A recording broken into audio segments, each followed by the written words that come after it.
How to export a mobile game in less than 2 minutes in Unity. I created a basic FPS joystick controls. If you want the game, then link in the description below. Firstly, click on Edit, then click on Project Settings. Click on Player. We are going to customize our project for exporting.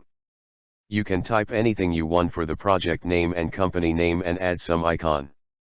The splash image is basically for when the game loads along with the Unity logo once you have entered the app.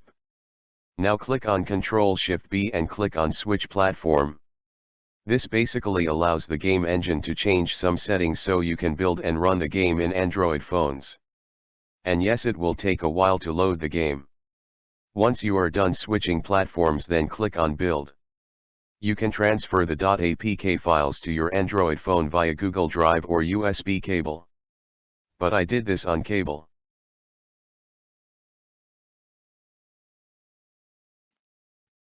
Click on the .apk file and click on Install.